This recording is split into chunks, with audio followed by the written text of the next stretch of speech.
take them off. Right off the feet. Right off the feet. It's just gross as all hell.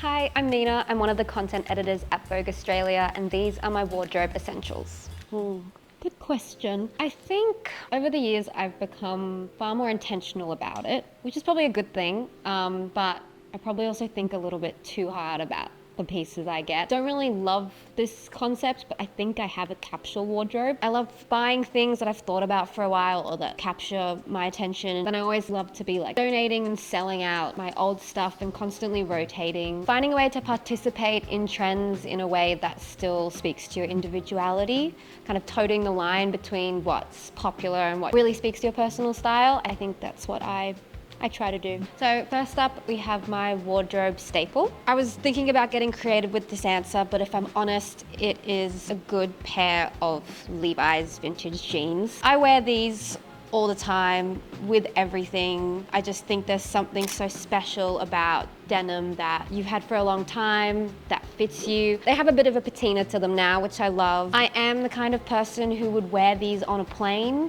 which might horrify some people, but only because I've worn them so much that they are so soft. They're basically like tracksuit pants now. And I always just feel my most comfortable and most myself in them. I don't know, it's just feels like a hug. And I love them. Next is my most worn item. It is probably technically these. I'm gonna take them off. Right off the feet. Right off the feet. Besides all my tank tops and my jeans, I think the thing that makes its way into most of my outfits are my Acne loafers. I don't know what it is about them. I mean, they go with everything, for one, but I think they wore in so well. They're so comfy. Love these, that there's a little bit of height to them, and they have this little snooty nose, which I just am obsessed with. And they have the gold AS on them. I actually got them because I saw a girl wearing these exact ones on a train a couple years ago, and I loved them so much that I overcame my social anxiety, and I was like, girl, where did you get them? The AS should have been a dead giveaway, but I went online and I found the last pair in my size, and the cost per wear on these is wild. My biggest wardrobe splurge, it would probably be my Margiela tabbies. Like my lovely colleague Gladys, I am a tabby fiend. I debated these a lot. I think I wanted to make a very conscious decision of them. I knew they were very controversial. I knew they were a big investment, and I wanted to be really sure. And when I went to Japan last time, I finally committed to this pair, and honestly worth it. They are super comfortable. You can wear the most boring outfit and you put these on and all of a sudden you're making a statement, which, you know, low effort, high reward. Big fan. The next piece is my biggest steal. Actually, all the way over here, I forgot. It's this beautiful Balenciaga City Bag. Okay, story time. I didn't understand the hype around the City Bag. I appreciated it, but I never really wanted one. And then I sort of woke up one day and was like, you know what? I really, really would love a City Bag. I was thinking about it, and I swear the same week that I had the thought, I woke up one Saturday and I went onto Facebook Marketplace, and there was just this bag for, I'm gonna tell you how much it was, $100. So this lady was selling it in Elizabeth Bay, and I messaged her and I was like, is it available?